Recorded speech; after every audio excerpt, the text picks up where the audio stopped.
আসসালামু আলাইকুম রহমতুল্লাহ। আজকে আমেরিকার ভবিষ্যৎ এবং একটি অদৃশ্য শক্তির কথা বলার চেষ্টা করব। একই সাথে আমি অদমের একটা স্বপ্ন, যে স্বপ্নটা আমি দেখেছি হচ্ছে 2023 সালের শেষের দিকে। সেই স্বপ্নটার কথা বলবো।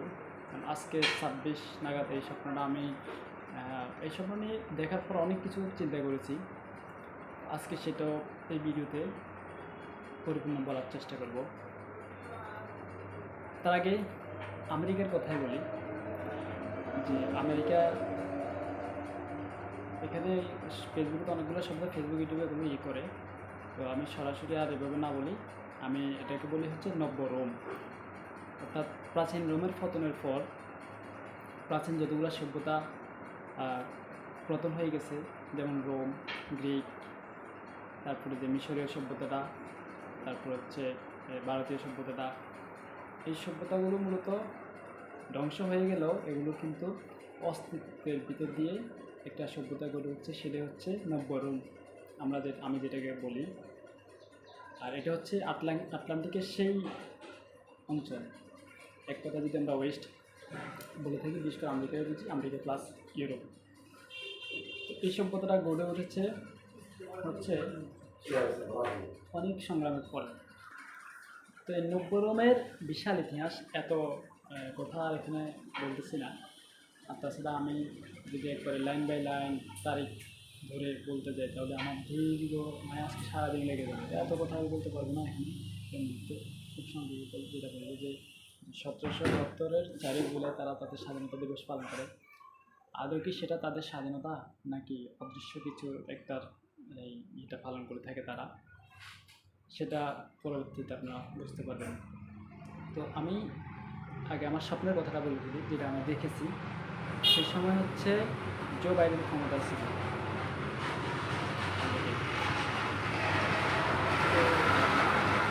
যেটা হয় যে আমি দেখেছি আমেরিকাতে ঘুমিয়ে গেছে, অর্থাৎ আমেরিকার মানুষ, যেটাকে সিভিল ওয়ার বলা যায়, তাদের দেশে তারাই যুদ্ধ করতেছে। তাদের যে মিলিটারির সাথে সাধারণ মানুষ, অর্থাৎ তারা নিজেরা যুদ্ধ অস্ত্র হাতে নিয়ে প্রচণ্ড যুদ্ধ।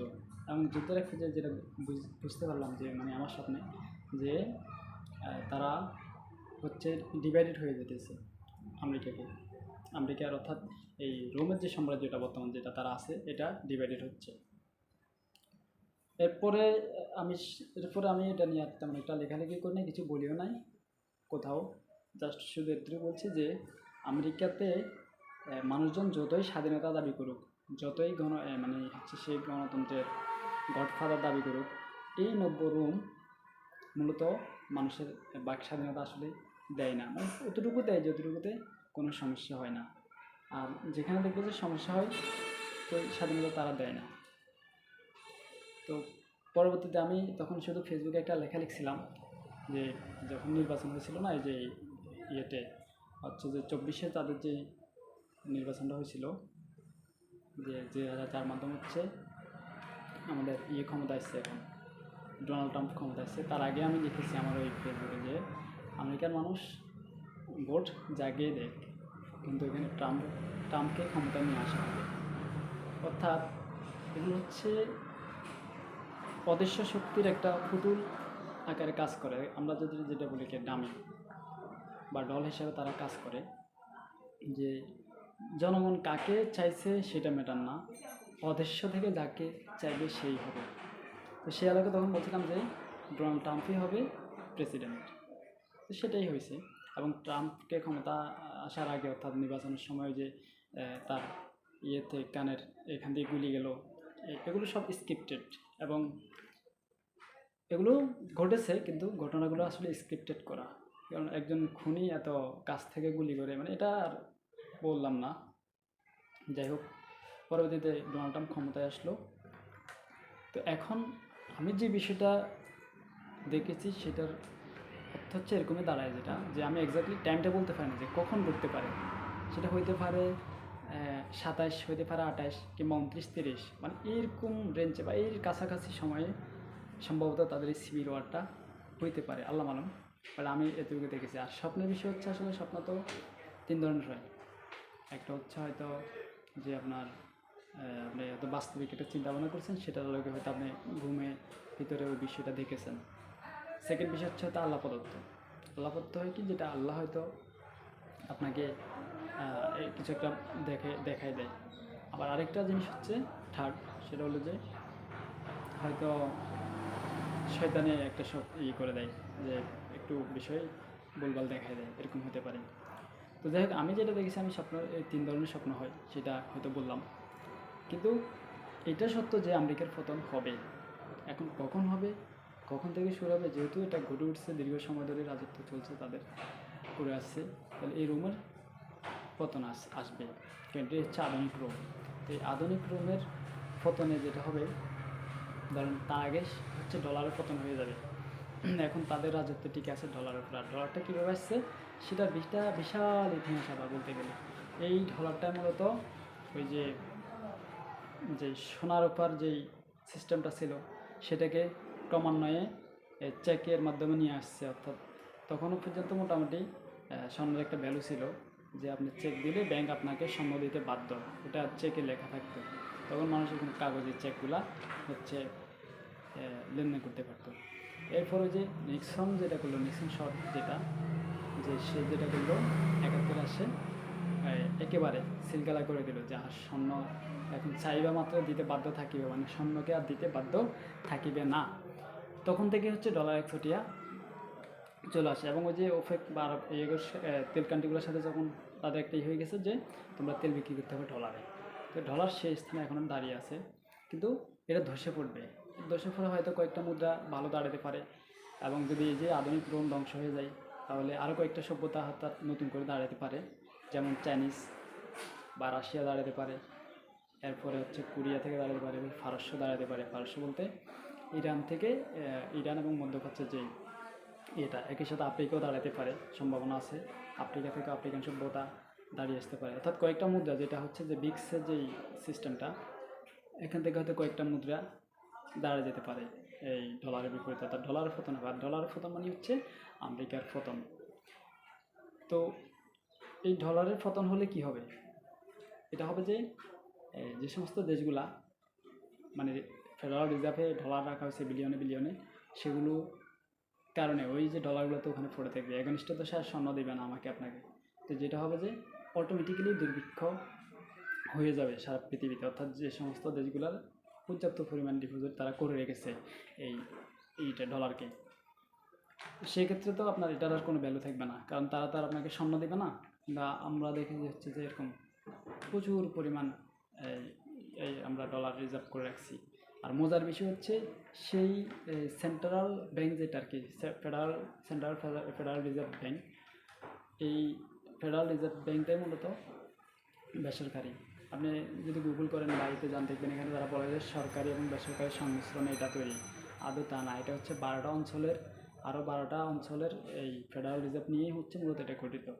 এবং এটাই হচ্ছে, এরা হচ্ছে ডলার তৈরি করে, ডলার ছাপায় আমেরিকাকে এবং সারা পৃথিবীকে এভাবে তারা ডলার দিচ্ছে। তো আদৌ কি সেটা আমেরিকার সরকারের আন্ডার আছে, নাকি এটা সম্পূর্ণ বেসরকারি? এটা হচ্ছে, এটা নিয়ে বলতে গেলে আবার আরও বিশাল ইতিহাস দিকে চলে যাবে। যাদের প্রয়োজন এই অর্থ ব্যবস্থা বিশ্লেষণ করার জন্য, ওনারা অন্তত একটু চিন্তা করে দেখবেন যে এই ব্যাংকিং সিস্টেমটা কোথা থেকে আসছে, এবং হচ্ছে কাগজি মুদ্রাটা কোথা থেকে আসছে, কেন স্বর্ণ এবং রূপকে মুদ্রা থেকে বহিষ্কার করে দেওয়া হয়েছে, এবং আগামী বিশ্বে আবার কি আসতে পারে। দেখবেন এখন হয়তো ঠিক আছে, ইলেকট্রনিক যে কারেন্সি আছে এগুলো দাঁড়াতে পারে, কিন্তু এগুলো মানুষকে জিম্মি করার একটা উপায় হয়ে আসতেছে। তাহলে এটা যখনই হচ্ছে অটোমেটিক্যালি ডলার পতন হবে, তখনই দুর্ভিক্ষ হয়ে যাবে। আর তখন হচ্ছে যাদের মোটামুটি ইকোনমিক্যাল অবস্থা ভালো, যারা নিজেদের উৎপাদন ব্যবস্থা আছে, যেমন কয়েকটা সভ্যতার কথা বলছি, হতে পারে সেটা আফ্রিকা থেকে বা পার্সিয়ান থেকে, অর্থাৎ পারস্য, তারপর হচ্ছে চাইনিজ, রাশা, এরকম কিছু মুদ্রা এবং হচ্ছে সভ্যতা দেশ দাঁড়াতে পারে তখন আর কি। আর এর ফলে চূড়ান্ত যেটা হবে যে ইসলামিক সভ্যতাটা পুনরায় দাঁড়াবে। অর্থাৎ ওরা যদি আসেও সাময়িক, টিকতে পারবে না, কারণ অর্থ ব্যবস্থাটাই হচ্ছে মানে কী বলে এটা, ইন্টারেস্ট ভিত্তিক, অর্থাৎ সুদ ভিত্তিক। তো যার কারণে এরাও টিকতে পারবে না, একটা সময় হচ্ছে যে ইসলামী সভ্যতারাই দাঁড়িয়ে যাবে। তো ব্যাংকিং সেক্টর এবং হচ্ছে অর্থব্যবস্থা নিয়ে আমি অন্য ভিডিওগুলোতে আবার বলার চেষ্টা করব। আজকে যেহেতু আমি আমার স্বপ্নের কথা বলতেছি এবং অদৃশ্য শক্তির কথা বলি, তো সেই ক্ষেত্রে আমি যে কথাগুলো বলতে চাই সেটা হচ্ছে যে আমার এই স্বপ্নের সাথে মিল আছে একটা বিষয়, সেটা হচ্ছে ডেভিড কাউলি, যে সে ছিল হচ্ছে ইরাকে যুদ্ধ করেছিল আমেরিকার হয়ে এবং অন্যান্য দেশে অনেক যুদ্ধ করেছিল, যেহেতু সে আমেরিকার অর্থাৎ আধুনিক এই রোমের মিলিটারিতে সে চাকরি করছে। তো সে আলোকে তার একটা আছে, যে অভিজ্ঞতা আছে, তিনি অনেক কিছু দেখেছেন। দেখার পরে তিনি ওই দিকে 12 সাল থেকে একটা কাজ করেছিলেন একটা মুভি নিয়ে, যে হলিউডে একটা মুভি তিনি তৈরি করছেন, যেটার নাম দিয়েছিলেন হচ্ছে গ্রে স্টেট। যাদের হচ্ছে থাকে তারা হচ্ছে ওই মুভির আপনার হচ্ছে ট্রেলারটা দেখতে পারেন। ট্রেলারটা হচ্ছে 3 মিনিটের বা সামথিং, দেখতে পারেন যে গ্রে স্টেট, GRAY, গ্রে, আর স্টেট মানে রাষ্ট্র। অর্থাৎ এখানে তিনি যেটা বলছেন ধূসর রাষ্ট্র, একটা ধূসর রাষ্ট্র মানে ধোঁয়াশা একটা রাষ্ট্রকে বুঝিয়েছেন। ওই মুভির ভিতরে তিনি ভবিষ্যৎ আমেরিকা কেমন হবে বা কেমন হতে চলেছে আগামী বিশ্ব এবং আমেরিকা, এই এই আধুনিক জাহেলিয়ার রোমকে তিনি তুলে ধরেছেন। তো ট্রেলারের ভিতরে আসলে তো পরিপূর্ণ হয় না, তারপর যেটা হয় যে ওই মুভিটা মানে মুভির ফুল স্ক্রিপ্ট কোনোভাবে লিক হয়ে যায়। ওনার পরিচালক উনি যে যাদের নিয়ে কাজ করেছেন, লিক হওয়ার পরে যেটা হয় ওই মুভিটা আর রিলিজ হওয়ার সুযোগ হয় নাই, আদৌ রিলিজ হবেও না আর। কিন্তু ওটার ওই ট্রেলারের ওই ভিডিওটা দেখতে পারেন যারা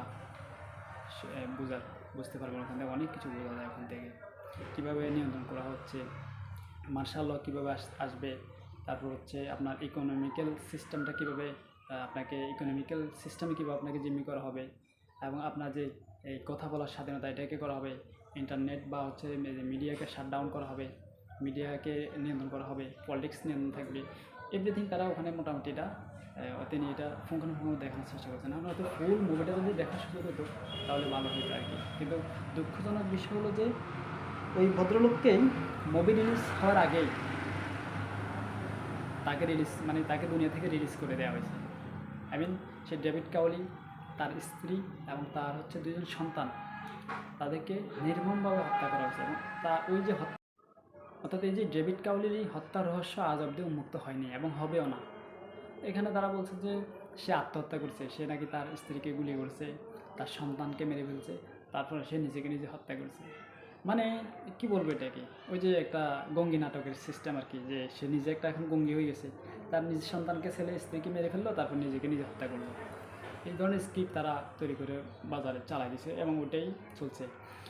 এটার সাথে কানেক্টেড মানে এরকম থিওরি, এরকম সিস্টেমটা হচ্ছে ওই 911 ঘটনা। 911 কী জিনিস এটা হচ্ছে নিশ্চয় আপনারা অনেকেই জানেন, আবার অনেকের কাছে হয়তো 911 কারণ আমি এখানে সরাসরি কোডগুলা শুধু কোডগুলো বলছি, সরাসরি বলতে চাই না।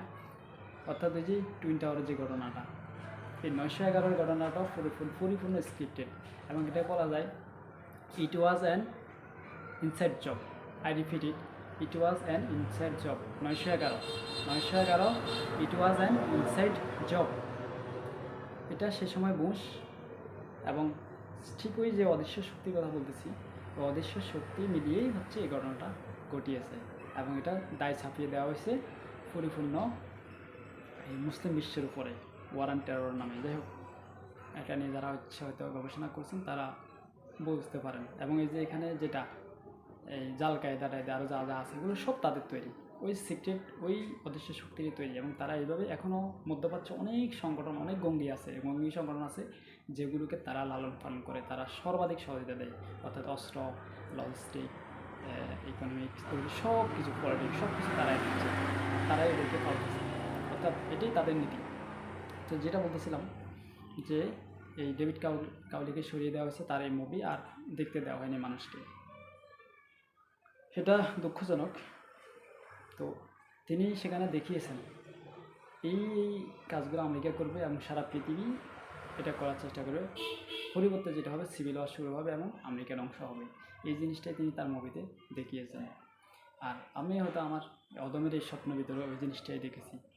এরপরে যদি আসেন আপনি আই ফেট গেট গড টু, মানে এটা তো অর্থ দ্বারা হচ্ছে আমি ছাগল পুষি বা আমি ছাগল পুষেছি। এই আসলে ছাগলটা কে? এটা এটা হচ্ছে দ্য ফেট গেট থেকে গড থেকে আসছে একটা বই থেকে। কানাডিয়ান একজন পরিচালক, তিনি কিন্তু দীর্ঘ সময় নিয়ে এটা করেছেন। এখন আদৌ তিনি কি ওই সিক্রেট বা ওই অদৃশ্য শক্তির কেউ কিনা আমি বলতে পারি না, তবে হ্যাঁ, তিনি সেই 9/11 ঘটনা থেকে শুরু করে একেবারে আমেরিকার পরবর্তী ভবিষ্যৎ কেমন হবে, সমাজ ব্যবস্থা, রাষ্ট্র ব্যবস্থা নিয়ে সব কিছু তিনি এই ছোট 7 মিনিটের একটা শর্ট ফিল্ম আই ফেট গড 2, যেটার আপনার প্রত্যেকটা অক্ষরকে আপনি যদি ইয়ে করে দাঁড়ান সেখানেও দাঁড়ায় 911। তার মানে খুব চমৎকারভাবে সে লিখেছে। এখন আমার ধারণা হচ্ছে যে সে হইতে পারে ওই অদৃশ্য শক্তির কেউ হইতে পারে। তো সে কিন্তু সেখানে দেখিয়েছে যে আমেরিকা কীভাবে দাঁড়িয়ে গেছে, কীভাবে আমেরিকা এত কিছু করছে। এবং ওই জাল কায়দাকে কিন্তু সেখানে সিআইএর এজেন্ট হিসাবে দেখানো হয়েছে। আই রিপিট ইট, আপনারা চাইলে দেখলে বুঝবেন, সেখানে সিআইএর এজেন্ট হিসাবে দেখানো হয়েছে। আর এটা নিয়ে আমি আমার আরেক ভিডিওতে কথা বলছি যে তারা যদি ওই ব্যক্তিকে মেরে থাকে তাহলে তার লাশ না দেখিয়ে বলছে তারা পুড়িয়ে নদীতে ফেলা দিয়েছে। তো এগুলো ধোঁয়াশা, এগুলো হচ্ছে মিডিয়ার মাধ্যমে একটা ধোঁয়াশা তৈরি করছে। আসলে তাদের এজেন্ট যারা থাকে, সে যত বড় গঙ্গি আর টঙ্গি হোক, তারা কী করে, সেফ এক্সিট দিয়ে সেফ একটা আইল্যান্ডে একটা কোথাও রেখে দেয়, থাকে একেবারে যুগ যুগ ধরে তারা সেখানে বাস করে। এটা তাদের পলিসি, অধিকার বিস্তারিত গেলাম না। এরপরে আরও কিছু বিষয় যদি আপনারা বুঝতে চান, সেটা হচ্ছে আপনাকে বুঝতে হবে ইয়েটা দিয়ে, কী বলে, $1, আমেরিকার যে $1 সাইন আছে, আমেরিকার যে জাতীয় পতাকা আছে এবং আমেরিকার যে জাতীয় প্রতীক আছে, সেই প্রতীক, পতাকা এবং হচ্ছে $1 বা $1 উপরে যে সাইন সিম্বলগুলো আছে, দেখবেন পিরামিড উইথ 1 আই, এরকম অনেক কিছু হচ্ছে এখানে রিলেটেড করা আছে। তো আপনাকে কী করতে হবে, জাস্ট মিলিয়ে নিতে হবে, ডটগুলো মিলিয়ে নিতে হবে, তাহলে আপনি বুঝবেন যে আসলে অদৃশ্য শক্তিটা কে। এখন আমরা বললাম যে না, আমেরিকা তো সারা পৃথিবীর উপর রাজত্ব করেছে, ওই যে এখন হরমুজ ফার্মে ইরানের মাধ্যমে অর্থাৎ ফারস্যের সাথে সে লেগে গেছে, এটা আসলে সে তো রোল প্লে করছে, কিন্তু অদৃশ্য শক্তি আছে, ডিপ স্টেটের কথা আমরা যেটা বলি।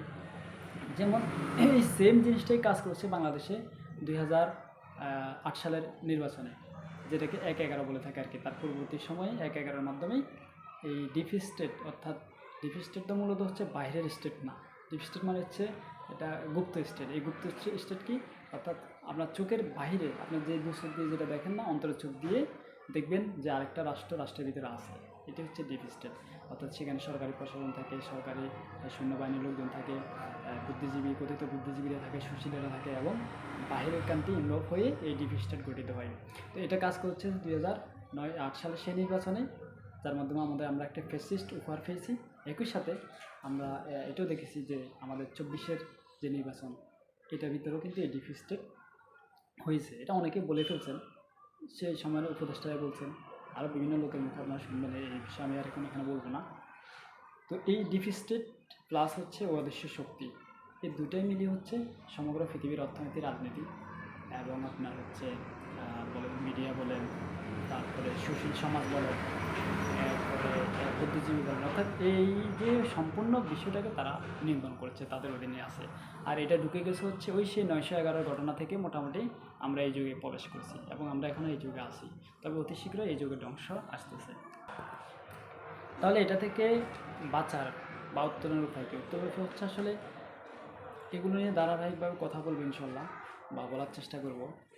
মূলত আমি আর আপনি তো রাষ্ট্রের কেউ না, রাষ্ট্র তো আর করবে না যে আমাদের যে রিজার্ভ আছে, বলবো না যে আমাদের রিজার্ভ আমাকে দিয়ে দাও, বা আমাদের রিজার্ভের পরিবর্তে আমাদেরকে সৈন্য দাও, আমরা চাইলেও দিবে না। আর রিজার্ভ নিয়ে আপনি কী করবেন, যখন এটা পতন হয়ে যাবে তখন আপনি সেটা দিয়ে কী করবেন, জাস্ট এগুলো কতগুলো বিলিয়ন সংখ্যা পড়ে থাকবে, এটাই, এর বাইরে আর কিছু না। সেজন্য ব্যক্তিকে চিন্তা করতে হবে। সরকার বা রাষ্ট্র কী করছে, আমি বলছি এগুলো জাস্ট হচ্ছে ডামি বা ডল হিসাবে ব্যবহার হচ্ছে, পুতুল হিসাবে প্রত্যেকটা দেশে, বেশিরভাগ দেশে, মানে পৃথিবীতে এখন পর্যন্ত যে 195 যে যতগুলো দেশে বলি, এর মানে হয়তো 2-4টা একটু বাদে, আর বেশিরভাগ দেশে হচ্ছে এরকম পুতুলভাবে সরকারগুলো বসানো। তো তারা তো আর আপনার কল্যাণের জন্য, আপনার জন্য কাজ করবে না, তারা সেই অদৃশ্য শক্তির হয়ে, ডিপ স্টেট হয়ে কাজ করবে।